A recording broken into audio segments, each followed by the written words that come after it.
Mesdames, Mesdemoiselles, Messieurs, bonsoir. Manuela, Mano, bonsoir.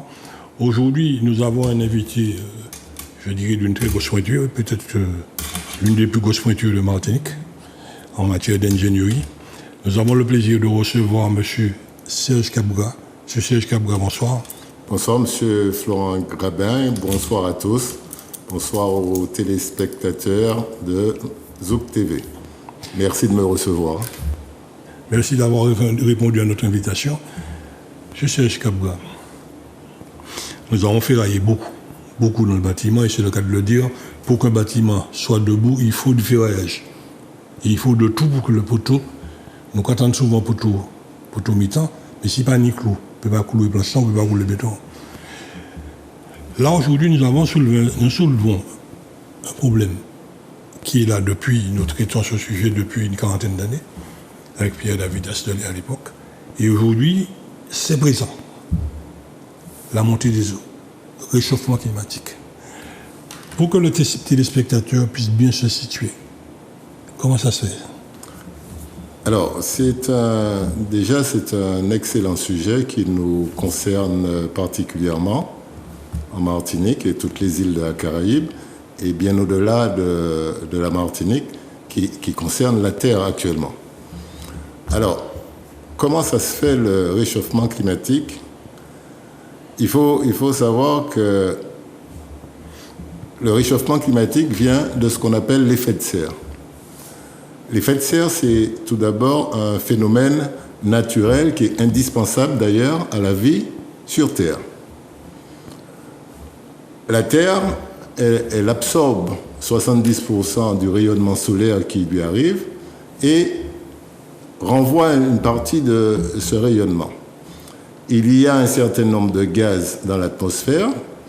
Ce sont les gaz à effet de serre, donc c'est l'eau, le méthane, le protoxyde d'azote, qui maintient un petit peu cette chaleur renvoyée. Par contre, ce qui se passe depuis, comme tu l'as dit, Florent Grabin, une cinquantaine d'années, avec le développement des activités humaines, nous avons effectivement envoyé dans l'atmosphère beaucoup plus de gaz à effet de serre. On appelle ça, en fait, on n'en parle pas souvent, j'entends peu parler de ça, en fait c'est l'effet de serre additionnel, puisque j'ai dit, bien entendu, que l'effet de serre est utile à la vie sur Terre. Effet de serre additionnel provoqué par l'activité humaine crée effectivement ce qu'on appelle le réchauffement climatique. Donc la température sur Terre augmente. Une fois que la température sur Terre a augmenté, on arrive à l'effet, on va dire, le plus important de ce réchauffement, qui est la montée des eaux, des océans. Pourquoi? Alors, une fois que la température augmente, la température de l'eau augmente, donc c'est la dilatation thermique de l'eau. Ça, c'est un premier effet. On a également, depuis quelques années, on le voit un petit peu partout, ce qu'on appelle la fonte des glaciers et des montagnes. Ça a été la seconde étape. Ensuite, on a la fonte des calottes polaires, plus ou moins. Et dernièrement, il y a un phénomène accélérateur qu'on vient enfin, il y en a deux. Il y en a un premier qui est apparu, c'est le glissement des glaciers côtiers. Oui. Voilà. Ensuite, je sais et pas... ce ne sont pas des petits glaciers, il y a un glacier qui fait 60 km de long.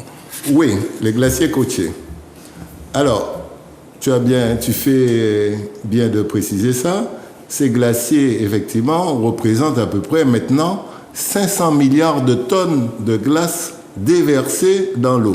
On sait très bien que quand on met un glaçon dans son verre d'eau, le volume augmente.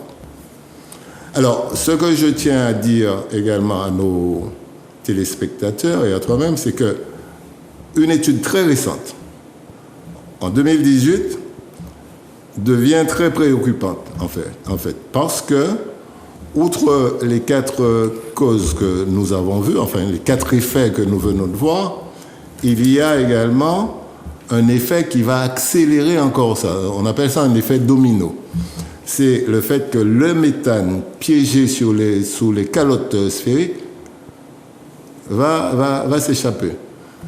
Et on l'a vu encore, je dirais, cet été, cet été pour les pays... Au niveau national, oui. Pour les pays froids tempérés qu'on était, c'est la multiplication des méga-incendies. Les méga-incendies, bon, tout le monde sait que ça libère également beaucoup de CO2. Oui. Donc, voilà, on a un tableau, le tableau est dressé. Mais en fait, si tu me permets, Florent, ce n'est pas la montée des eaux, puisque je ne l'ai pas dit. En fait, la montée des eaux a été observée, je crois, bon, tu as dit 40 ans, ça a été observé par les satellites en 1970. Et maintenant, la montée des eaux est à peu près de 3 mm par an. Mais ce n'est pas la montée lente de 3 mm par an qui va créer les problèmes aux activités humaines, aux activités industrielles, etc. C'est en fait ce qu'on appelle... Oui, les effets de tempête qui finissent par une submersion. C'est quoi une tempête? Nous, on a souvent des tempêtes, mais en fait, la tempête, ce qu'il faut comprendre, ça les météorologues peuvent l'expliquer, c'est un effet de dépression qui fait que l'air aspire l'eau de mer et qui fait que la mer peut monter à plusieurs mètres au-dessus de son niveau en même temps avec la poussée des vents. Donc, vous voyez, on arrive à ce qu'on appelle la submersion des eaux marines. Voilà, donc ça a beaucoup de conséquences puisque si on réfléchit bien, aussi bien chez nous qu'ailleurs, à force d'avoir des submersions marines, on aura nos nappes phréatiques qui sont là comme nos réserves d'eau seront de plus en plus salinisées. Oui. Tu auras aussi le fait que les terres vont être... pratiquement incultes. Voilà, tout à fait. Et puis, plus ça ira, on aura des problèmes d'électricité, des problèmes sur tous les réseaux qui circulent sous terre. Alors, dans tous les scénarios qu'on a actuellement, il faudra considérer comme exponentielles les dépenses qui devront être consenties pour la défense du littoral. Voilà, c'est tout ce que je peux dire pour l'effet de serre qui provoque d'abord le réchauffement climatique et ensuite la montée des eaux de mer. Et la nature qui est très bien faite, au niveau, quand on regarde nos îles, dans la zone tropicale, on a la mangrove. Tout à fait. Et on s'est amusé à détruire ces mangroves pour créer des hôtels, pour brancher sur la mer. Et Dieu seul sait si on s'est battu hier contre ça. Et aujourd'hui, nous constatons que cette absence de mangrove commence à peser très lourd. Ben oui, on a un phénomène déjà de l'érosion, déjà, naturelle, qui se fait naturellement. Et ensuite, je reviens un tout petit peu en arrière pour que tout le monde comprenne bien, c'est que le phénomène est très, très inquiétant. Il faut vraiment le prendre au sérieux, puisque la Terre elle-même a vécu 3000 ans, jusqu'aux années 60, 70, dans une quasi-stabilité du niveau de la mer. Donc, ça a de quoi nous inquiéter maintenant, le fait de monter. Donc, tu me parlais des mangroves. Donc, effectivement, nous avons construit principalement sur le littoral. On a détruit les mangroves. Tout ça additionné à l'érosion des sols, comme tu dis, et à l'urbanisme qui galope. Tout ça a fait qu'on se met soi-même en danger. Alors, pourquoi on a construit sur les littorales? C'est un problème de topographie, effectivement. Oui. Attrait touristique, et puis ce sont les terres les plus plates. Voilà. Mais on ne prévoyait pas le développement des industries qui ont créé un maximum, l'effet de serre additionnel, comme je dis. Oui. Tous ces phénomènes-là, ce sont des alertes que nous avons lancées à l'époque. On nous traitait de tous les noms, bref, on ne va pas les citer, par respect pour ceux qui nous regardent. Il ne faut pas oublier une chose, le manque d'entretien de nos rivières a fait que tous les bassins naturels qu'on avait en rivière ont été remplis d'alluvions du fait de l'urbanisation et de l'agriculture moderne. Et tout ça fait que tous ces alluvions sont bloqués. La Mangrove n'a pas tout ce qu'il fallait comme alimentation. Et on a vu ce qu'on a vu. Oui, c'est bien. Ça a été très bien d'alerter sur le sujet assez tôt. Malheureusement, comme tu dis, on n'a pas pris au sérieux l'alerte. Et maintenant, comme je dis, on a eu une stabilité de 3000 ans. On devrait vraiment s'inquiéter, puisqu'on voit, on a vu les incendies énormes, on a vu les tempêtes avec la submersion marine qui se fait de plus en plus. Alors, ce phénomène qui est là aujourd'hui, il est vu, il est documenté scientifiquement, il est factuel. Oui. Nous espérons que la parolite ambiante que nous avons politique va s'atténuer et on prendra très au sérieux le réaménagement de notre territoire pour pouvoir faire face à tout ça. Et ça, c'est pour la Martinique. Mais le même phénomène qui se produit et qui se produit déjà, on a déjà des effets là. On a déjà des effets. Quand tu regardes en Guadeloupe, oui. Déjà, tu as à Petit-Bourg, la falaise de Petit-Bourg est en train de s'effriter et on prévoit déjà le déplacement des populations vers un écoquartier qu'ils ont appelé Saint-Jean. En Martinique, tout le monde a entendu parler du cas critique du prêcheur. Oui. Et l'ex-maire, actuellement député, a commencé à prendre les dispositions pour évacuer, pour déplacer les populations plus vers l'intérieur. On a ça aussi, même en Guyane, à Kourou. Oui. À Kourou, on envisage de protéger effectivement contre la marée les habitants de Kourou. Alors, c'est là où nous arrivons sur le volet de réaménagement. Ça va concerner donc les Antilles françaises, mais toute la Caraïbe. Mais bien sûr, même pas que la Caraïbe. Enfin, oui, toutes les îles. Je prends un cas extrême pour toi. Toutes les îles de la Caraïbe. Est-ce que tu as entendu parler du cas de l'Indonésie? Ah oui, là, oui. Alors, attendez, on est obligé, en Indonésie, la capitale actuellement, Jakarta, 11 millions d'habitants, on prévoit de déplacer cette capitale sur l'île de Bornéo. Donc, on voit bien que le problème, il est présent. Oui. Parce que, pour eux, vu les îles d'Indonésie, Jakarta est sous l'eau en 2050. Demain. Demain matin, ça va très vite. Demain matin. Donc, il faut vraiment qu'on prenne en compte tous ces problèmes. Et comme tu dis, nous, les îles de la Caraïbe, nous sommes parfaitement concernés. Au premier chef, on a des grands géographes, comment il s'appelle, Pascal Safache et Yohan Pellis, ils ont fait des modélisations sur l'élévation du niveau de la mer avec les tempêtes de submersion.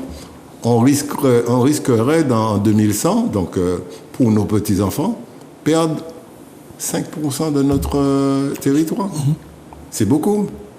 Donc, et on sait, sur le territoire, les routes sont sur les côtes, les activités sont sur les côtes. Tous les réseaux sont sur les côtes. Voilà. Et ça, il faut... Bon, nous remercions quand même un directeur d'EDF qui nous avait écoutés. Ouais. Il a déplacé le poste de Chelcher. D'accord. Il l'a fait monter. Et on a discuté avec lui, finalement il a admis qu'effectivement, sans électricité, l'île est morte. Ouais. On n'a pas pu faire notre émission et autres. Et sur cette affaire-là, quand nous regardons comment fonctionnent certains de nos administratifs, certains de nos politiques, qui n'ont pas encore compris qu'il est urgent de lancer des études, parce que le potentiel est là, nous avons les hommes qu'il faut. Alors, pour ces villes-là, pour ces îles-là, comment vois-tu la situation pour le réaménagement? Alors, les îles de la Caraïbe, effectivement, Le sujet est très complexe, hein. On est d'accord, hein. On a vu que sur les côtes, il faut arrêter de construire. Il faut même déplacer les constructions. C'est bien ça. Si on arrête de construire là où c'était déjà construit, contrairement à ce qui, si je peux me permettre un petit écart, contrairement à ce qu'on a vu sur la plage de Shelcher, l'autorisation qui a été donnée pour construire un immeuble, alors qu'on sait parfaitement qu'on aura des problèmes. Alors, on doit déplacer les populations. Ça a un impact social, un impact psychologique. Et économique. Et économique, d'une part. Il faut effectivement combiner l'aménagement du territoire à effectivement les questions techniques d'aménagement également. C'est une gestion, on va dire, croisée. Pourquoi ? Parce que si une commune prend en charge son aménagement, ça aura certainement un impact sur la commune voisine. Donc c'est une vision déjà globale qu'il faut avoir du sujet pour le réaménagement des terres. Il ne faut pas oublier aussi, je dresse le tableau, hein, il ne faut pas oublier également que déplacer des populations, construire à l'intérieur, c'est aussi imperméabiliser. Oui. Donc, modifier le cycle de l'eau. Donc, il faut penser à tout ça. Ça va demander du travail à nos ingénieurs. Hein. Il faut se mettre au travail tout de suite. C'est pourquoi je dis il faut lancer les opérations dès maintenant. Il faut lancer les opérations, les réflexions dès maintenant. Imperméabiliser de plus les terres. Causer des problèmes de biodiversité, puisqu'il faudra détruire des forêts pour construire par ailleurs. Donc, on voit déjà que le sujet n'est pas simple. Si on redescend vers la côte, dans notre propos, hein, les enrochements, les endiguements... Il faut des matériaux. Il faut des matériaux, il faut beaucoup de matériaux, mais il faut savoir que plus ça ira, plus les phénomènes seront violents et la puissance de la mer va balayer tout ça. En 5-5, hein. En 5-5. Donc il faut se baser, effectivement, il faut lancer énormément d'études. Moi, je dis que il faut déjà s'inspirer de ce qui existe pour adapter, effectivement, à nos territoires. Donc, tout le monde entend parler des Pays-Bas. Les Pays-Bas, c'est un pays où quasiment 40% du territoire est soit sous le niveau de la mer, soit 1 mètre. Donc, depuis les années 60, ils réfléchissent sur ça. Ils ont déjà fait des grands barrages. Il y a le barrage de l'Escaut, par exemple. Alors, c'est un barrage qui a environ 65 piliers et des glissières qui ferment. Ça a coûté 2,5 milliards. Donc, il faut beaucoup de stimulus. Il faut beaucoup d'euros ou de stimulus, comme tu dis. Pépette. Voilà, de pépette. Donc, et plus ça ira, plus ça coûtera. Et moins les assurances vont jouer, puisque les phénomènes seront plus récurrents. Nous avons déjà ce phénomène en matière d'assurance pour lorsque nous, entreprises, on va dans un appel d'offres pour toiture, on a très peu d'assurances qui nous suivent. Hein. Voilà. Bon. Donc demain matin, si on n'a pas l'accompagnement de la CTM, de l'État, de l'Europe et autres, mais tout ça se fait à partir de maintenant. C'est maintenant qu'il faut commencer à réfléchir. Et sans compter derrière ça, il ne faut pas oublier une chose, c'est que nous avons, au niveau de tout ce qu'il faudra bâtir, réformer, reconstruire autres, on a de la main-d'œuvre. C'est du travail. Oui, c'est du travail. C'est du travail. De la main-d'œuvre performante. Donc il faudra former massivement nos jeunes pour faire face à cette situation demain. Autrement, demain, il y aurait la cagade qu'on bœuf cagade des courses biscuits passées, les autres là sautent là-bas et puis on va faire à nous. On est déjà dans une situation comme ça, donc il faut l'arrêter. Il faut l'arrêter, il faut réfléchir. C'est pas sur ce sujet-là seulement. Il faut effectivement, je crois que le premier pas, c'est se mettre autour d'une table, aussi bien avec l'État, puisque le problème est imminent. Il est déjà là. Il est là, puisque j'ai pris l'exemple de Kourou, j'ai pris l'exemple du Prêcheur, j'ai pris l'exemple de Petit-Bourg. Prenons notre exemple de San Francisco. Ah ben, il est là, l'affaire. Le problème est là, il est là. Et les études se font actuellement avec une prévision à 2100. 2100, c'est... Mais pour nous, ils ont rapproché. Ils ont raccourci l'affaire. Ils parlent de 2040 pour nous. 2030-2040. 2100 pour tout le monde, je disais. Mais c'est sans compter l'étude de 2018 qui a été faite et qui te dit qu'il y a un effet domino, l'accélération, la libération du méthane sous les calottes sphériques et, de l'Arctique et le problème des incendies, des méga-incendies qu'on a maintenant. Donc on a accéléré le phénomène de gaz à effet de serre additionnel et effectivement, il faut... On ne peut pas savoir si c'est 2030, 2040. Il y a une accélération qui se fait actuellement. On ne mettra pas un agent pour le contrôler. Voilà. Bon. Et même quand on dit 2030, 2040... Nous pouvons un cyclone Tumenda. Même si 2030, 2040, ce n'est pas la fin du monde, mais si on continue comme ça, il y aura un moment, c'est comme tout. Nous sommes des scientifiques, il y a une courbe et il y aura un apogée. Vous savez, quand ils font les études... à combien on va arriver de montée du niveau de la mer? Ah non, on a eu des vagues de 30 mètres. Hein. Ah ben, on parle maintenant qu'à l'apogée, on aurait des vagues de 60 mètres. Oui. De 60 mètres. Ça, c'est la bonne question. À une vague de 60 mètres, où de quoi oui. On disparaît, nous. C'est tout. Bonne partie. Bonne partie. Donc, effectivement, il faut... comme je dirais que je suis un homme attaché à mon pays, donc un politique, j'aime bien la chose politique, donc la chose qui concerne le peuple et le pays, on a des problèmes immédiats, dont celui-là. Nous devons faire peuple une fois pour toutes sur cette affaire-là. Sur cette affaire et sur toutes les affaires. Et oui, mais une fois que cette affaire qui sera la locomotive, une fois que cette affaire est enclenchée, tout ce qui vient derrière, c'est pour faire ce qu'il faut pour que la Martinique soit sauvée. Sorte de l'ornière. Oui. Alors, on a plein de problèmes. C'est-à-dire qu'en fait, il faut commencer par l'éducation. Ce problème, comme le problème de comportement, doit être enseigné dès la maternelle. Dès la maternelle, on doit sensibiliser les enfants sur tout ce qui est effet de serre, phénomène des montées des océans, et effectivement, les ingénieurs, parallèlement, doivent se pencher sur les solutions qu'on pourra adopter pour la Martinique. Les ingénieurs, les urbanistes, les spécialistes de biodiversité, parce qu'on a un pays... oui, on a tout le monde là ici. On a tout, voilà. Donc il ne faut pas se dire que ça se passe à la télé chez l'autre, et que ça ne se passera pas ici. Je prends l'exemple de ce qui s'est passé au niveau national. Sur les terres argileuses. Les assureurs sont devenus fous, là. Hein. Et nous avons de l'argile ici.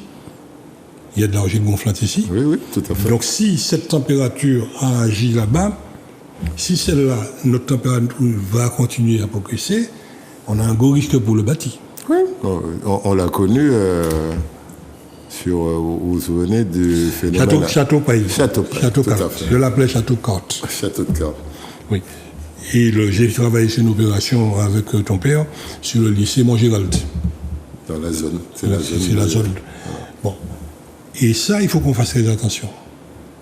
Et il faut qu'on fasse très, très, très attention pour ne pas commettre les erreurs du passé. Et surtout éviter qu'on ait des élus qui viennent nous dire qu'ils ont la légitimité du peuple. Et ils sont élus, donc ils m'ont passé la zone. Donc on doit pouvoir associer tout le monde. Tout le monde doit être mis dans l'affaire. Les élus devraient déjà... se former. Déjà essayer de faire que pour avoir une légitimité, que plus de personnes aillent voter.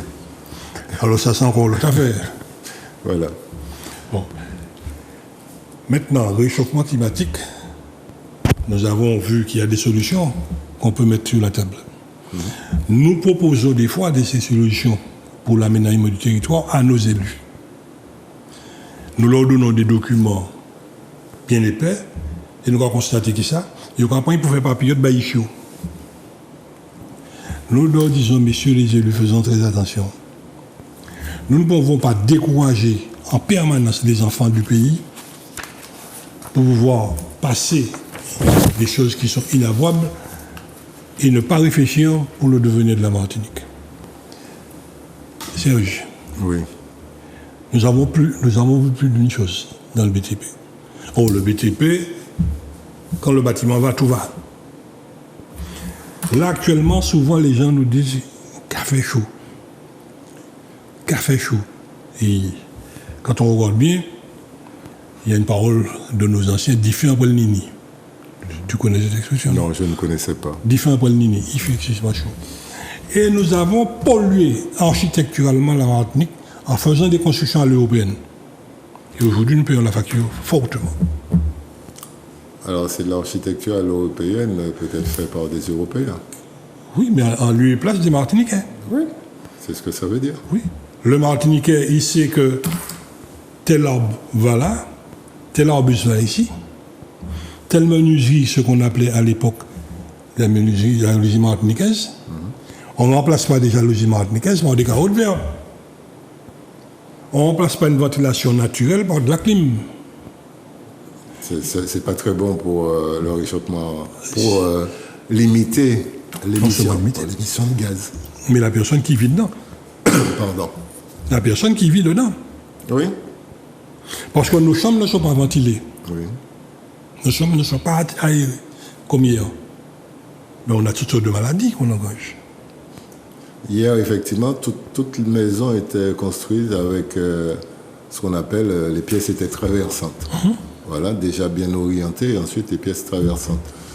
Bon, c'est pas toujours possible. Ça a été tenté, puisqu'on est entré dans un système très moderne. Il y a eu des tentatives. La ville de Fort-de-France, la mairie de Fort-de-France, c'était un bâtiment bioclimatique au départ. On a dû fermer, climatiser. On a dû fermer. Le rectorat, pareil. On a dû fermer, climatiser. Donc maintenant qu'on climatise, mais qu'on apporte des solutions qui n'impactent pas trop le réchauffement climatique. La solution est là. La solution est là. EDF nous jette des tonnes et des tonnes d'eau chaude pour refroidir ses moteurs. Oui. Nous avons, à l'époque, avec ce directeur qui avait fait le déplacement là-bas, convenu d'utiliser cette eau chaude pour la transformer en eau froide, eau glacée, pour pouvoir faire de la climatisation à partir de l'eau glacée. Tout à fait. Eh bien, on a été recalé par la CACEM de l'époque, parce que conflit entre la CACEM et Fort-de-France, pour savoir où on fait passer un réseau d'eau glacée dans le circuit pour alimenter les différents bureaux en eau glacée pour avoir une climatisation moderne comme celle-là. Il faut, effectivement, on l'a dit pas mal de fois dans cette émission, il faut sortir il faut qu'on se mette, comme on dit, tous la tête dans le même bonnet, dans le même chapeau. Il n'y a pas de raison qu'on ait des conflits sur un petit pays comme ça, alors qu'on a des menaces grandissantes tous les jours. Pour ton information, je crois qu'il y a une société, la Société d'économie mixte de la ville du Lamentin réfléchit à un projet comme ça. Oui, mais ce que je crains, je veux bien qu'il lance ce projet, je veux que ça avance. Mais ce que je crains, c'est que ça rentre dans la parolite. Non, ils vont faire appel à un cabinet assez sérieux. Bon, ben, c'est bien ce que nous disons. Il faut lancer les appels d'offres, il faut aller chercher les cabinets. Nous avons le potentiel là, nous avons les personnes compétentes pour ça. Alors, autre chose, bon, ton jeune âge ne t'a pas permis de le voir, mais je l'ai vu, je suis tombé dans la marmite depuis gamin. Quand on était en architecture, c'était plus facile d'aller chercher un architecte à Paris pour faire une petite école maternelle en Martinique. Est-ce que tu sais pourquoi? Simplement parce que pour aller voir un architecte à Fort-de-France, on peut aller à pied, en Solex, en mulet. Tandis que pour celui qui est à Paris, on prend un avion, on va à la première, manger la paix en soute, et on descend régulièrement. Et quand on voit, tu parlais de la mairie de Fort-de-France, c'est un bâtiment qu'on a suivi. Il ne faut pas oublier que, je ne sais pas s'il a connu le premier plan. La mairie était inclinée sur le boulevard. Ouais, là, elle est inclinée. On l'a incliné côté. Ensuite, il a fallu se battre pour sauver l'ancienne mairie, qui devenait un parking. Et quand on a construit à côté le tribunal, il y a eu conflit. Okay. Fondation criminelle l'a pété, il y en a pété l'autre. Simplement, lorsqu'on leur a dit, monsieur, faites attention, il y a ça, ben, où c'est qui moun? Et ça m'est arrivé souvent de leur faire comprendre une chose. L'idiotie peut être héréditaire. L'ignorance se soigne. Soin quoi. Là encore, je reviens sur cette histoire de bureau d'études qu'on a en Martinique. Il faut faire travailler nos bureaux d'études d'ici. Non seulement ils connaissent le paysage martiniquais, ils connaissent le terrain, mais en dehors de ça, ils connaissent l'anglais. Ils sont imprégnés. Alors pourquoi aller chercher un individu ailleurs quand on a la compétence locale? Alors, il ne faut pas se fermer de l'apport extérieur. Non. Mais il faut d'abord valoriser ce qu'on a chez nous. Moun pas quatrier boyo, mettez pas y. Exactement. Je reviens sur ce que je dis. La compétence là-bas, elle est là, à l'extérieur, à l'international. On peut aller la chercher, la faire venir et accompagner ici. Mais on ne peut pas nous dire dehors et on met l'autre. C'est le cas dont on parle, des dispositifs à prendre pour protéger les terres et les populations. Effectivement, il y a des zones sur la terre qui ont été touchées avant nous. Voyons ce qu'ils font. Mais comme tu dis, nous pas plus crouillons qui en notent. C'est à nous de l'adapter. Il ne faut pas que celui qui a fait pour son pays, pour les Pays-Bas, il a fait pour les Pays-Bas. Mais nous, on est dans un autre contexte avec le même problème. Ce n'est pas forcément la même chose. En tout cas, ce n'est pas de la même façon qu'il faut régler le problème. Mais il faut s'inspirer de ce qui a été fait. Voilà. Et à propos d'inspiration, lorsque nous avons fait ce qu'il fallait pour introduire en Martinique le PPR, plan prévention risque, il y a tous les canons contre nous. Tous les canons contre nous. Et le premier PPR a été fait par Nadeau, l'ancien, pas celui-là, l'ancien Nadeau. Au prêcheur, quand tu as dit, mais attends, tu devrais avoir fait un PPR multirisque. Quelques temps plus tard, il a reçu tout ce qu'il fallait venant de la montagne. Or, on avait fait un PPR venant de la mer. Là, aujourd'hui, on a tous les éléments qui nous prouvent que nous sommes dans une île, il y a des choses à mettre en place, des choses à mettre en œuvre pour pouvoir protéger cette population. C'est pour ça que j'ai dit que le sujet est extrêmement complexe. C'est un aménagement. Il faut gérer le risque et la gestion de l'espace. Le risque et l'espace. Donc, on ne peut pas se focaliser sur un seul risque, puisqu'on en a plusieurs. Et l'espace, il n'est pas extensible. On a une biodiversité à préserver. On a à ne pas créer plus de ruissellement vers les constructions aval ou même les villes qui sont à côté. Donc c'est une réflexion commune, d'une part, d'ingénieurs, d'urbanistes, d'architectes pour construire une nouvelle Martinique. Les hommes de l'art. Et il faut, comme je dis, il faut vraiment former la population. Parce que ça ira très vite. Hein. Il y aura des effets psychologiques, sociaux.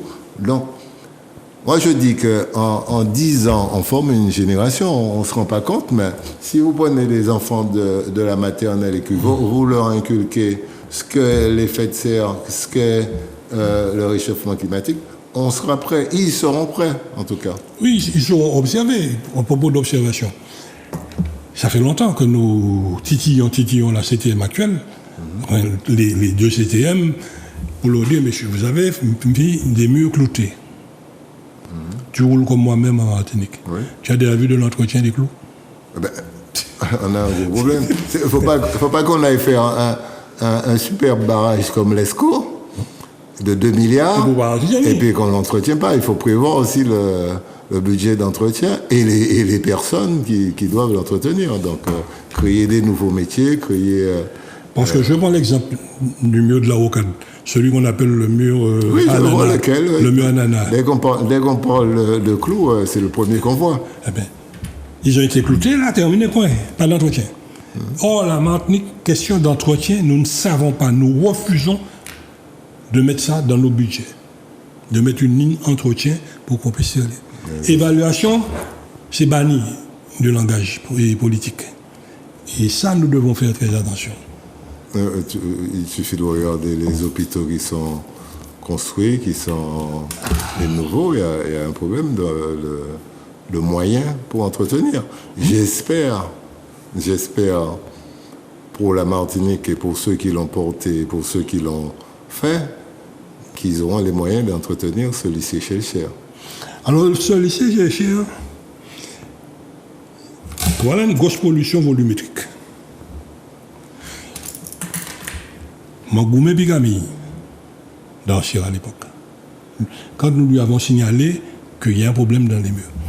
Alors, on dit, Camille, casse ce bâtiment entièrement, reconstruis-le en l'identique, fais plusieurs niveaux de parking en dessous et construis-le en parasismique, mais à l'identique. Non, mais c'est la loi française, puisque nous sommes dans le cadre français, tu ne peux pas construire à l'identique. Puisque pour construire un ouvrage, qu'il soit un hôpital, qu'il soit un lycée, qu'il soit un collège, il y a d'abord un concours d'ingénierie et d'architecture. Donc chacun vient avec son projet. Effectivement, il n'est pas interdit de venir avec un projet qui est quasi identique, mais c'est un petit peu du plagiat du précédent architecte. Voilà. Donc effectivement, il fallait mettre en sécurité les gens qui fréquentaient ce lycée, et ça a été fait. Ça a été fait là. J'ai beaucoup travaillé à l'époque sur le sujet. Moi, fait d'Archère, les Pateaux, Marie-Jeanne, sur ce bâtiment. Et c'est avec Marie-Jeanne que j'ai eu depuis Marie-Jeanne et puis notre Marie-Sainte qu'on a eu les plus années. Mais à chaque fois, ils se sont heurtés. Ils se sont heurtés à moi parce qu'ils ne disent même pas faire la fête des pays. Mon norme principale, c'est tête moins et puis point de bic moins. Chaque fois, je les ai alignés. Ils mettaient au droite. Maintenant, quand je vois ce qu'on a mis comme déco, pour mettre ici, on l'a calé. Ensuite, le bâtiment, il était super. C'est calculé pour. Non, je te vois les tôles en plastique qu'on a mis à haut. Normalement, il faut que ce soit calculé pour, et tu as des bureaux de contrôle qui sont là pour veiller à ce que les notes de calcul soient produites par les bureaux d'études. Et donc, on verra bien. Pour moi, bon. Alors, le seul souci, c'est que la réglementation, jusqu'à récemment, prend en compte des vents de 250 km/h maxi. Oui. On a vu ce qui s'est passé à Hugo, même pas la Hugo, dernièrement à Saint-Martin. Oui. On a eu des vents de 320 km/h. Et voilà encore un travail des ingénieurs martiniquais. J'appartiens à une association où ils sont en train de travailler pour adapter les normes à notre territoire. Voilà. Et à l'évolution, effectivement, de notre sujet, qui est le réchauffement climatique, qui crée des tempêtes de plus en plus meurtrières et virulentes. Voilà. Alors, quand tu parles de normes, oui. OK, nous allons faire une norme Antilles qui correspond à notre réalité. Donc, nous allons imposer, par exemple, pour les menuiseries, des normes. Oui. Vitesse de vent, tout. Quand, dans le même temps, le client il va dans n'importe quel magasin de bricolage, il met dans sa veine, dans son coffre, des menuiseries qui résistent à 120 km/h. Et là encore, on doit avoir un courage politique pour dire attention, stop. Ce sont des armes que nous mettons en place là, en cas de tapette. Mais en même temps, nous ne protégeons pas la population qui participe à ça. C'est pas simple. Tu as bien dit que c'est pas simple. Tous les problèmes qui se présentent actuellement à notre pays ne sont pas simples. Et je répète, faut que nous tous mettions tête là en bas, même chapeau pour nous sortir PIA d'Itouaïa. Vous voulez nous dire c'est le bas quoi? En Selba quoi. Il faut arrêter les petites zizanées, les petits cancans inutiles. Là, on a de plus en plus de pauvres. Tu as pris l'exemple. Effectivement, le pauvre qui doit faire sa maison, on a 30% de pauvres. Donc déjà, c'est pas Yogi qui construit Caillot. Alors, on va à un niveau un petit peu plus élevé. Des gens qui peuvent à peu près construire. La classe moyenne. Ils iront acheter effectivement le bon marché. Il faut qu'on puisse, que les collectivités puissent imposer des réglementations et accompagner. Et oui, tout ça, c'est une vision globale du territoire, toujours. Dans le cadre de l'aménagement, dernier point avant parce que le temps que nous avons imparti est déjà arrivé. Hein. Ça passe très vite. C'est qu'à passer très vite. On parlera d'autre chose une autre fois, alors. Oui, avec plaisir. Ce fameux trait de côte, oui. Chaque fois, nous avons écrit à plusieurs reprises à différents préfets pour qu'ils nous donnent son bornage, qui n'existe toujours pas. Donc finalement, on a une eau qui rentre, une borne qui se déplace, oui. Et celui qui était effectivement chez lui, il est à ce moment sur le domaine public maritime. Tout à fait. Et ça, c'est quelque chose qui fera très mal. Et si nous, les élus, ne font pas attention à tout ce que nous disons, tout ce que nous souhaitons pour la Martinique, nous allons demain matin être des réfugiés climatiques. Ce sera très facile pour la France. On peut arrêter Saint-Luc, on peut arrêter Sainte-Anne, on peut arrêter Marin de côté, on peut prendre un billet avion et on peut monter là-bas. C'est tout. Au milieu des terres. Au milieu des terres. Là, on va mettre terre là-bas, on va pas aller à bateau, d'autant qu'on croit qu'il y a toujours, puisque le sud, enfin la France, une bonne partie de la France est en train de se tropicaliser. Donc, on va être dépaysé.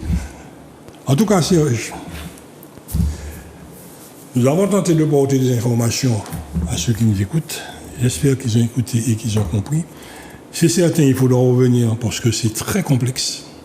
Oui. C'est très complexe, ça demande du temps. Il y a beaucoup de sujets croisés. Beaucoup de sujets croisés. Une réflexion, comme disaient certains, ou c'est peut-être même le plus illustre de nous, qui disait que tout seul on va vite, mais à plusieurs on va plus loin. Donc il faut vraiment qu'on se mette les choses dans les têtes et la tête dans le même chapeau. Et je répète, ce qui n'est pas souvent dit, prenons l'éducation de notre population et de notre peuple à la base. Avec une formule tropicalisée. Si vous prenez l'éducation à la base, c'est pour régler tous les problèmes de comportement, les problèmes qui nous arrivent avec le réchauffement climatique, par exemple, les problèmes d'eau qu'on a tous les jours. Il faut éduquer le peuple. En tout cas, la nature fait ses lois, elle nous impose ses règles. C'est à nous de faire le nécessaire si nous voulons que demain matin, on n'ait pas à regretter. Merci encore et à très bientôt. Alors, merci à toi et puis, bien entendu, écoutez pour tendre. Tendre pour comprendre. Et tendre pour comprendre, nous qui avancer comme ça. Merci à tous de m'avoir écouté. À très bientôt. À bientôt.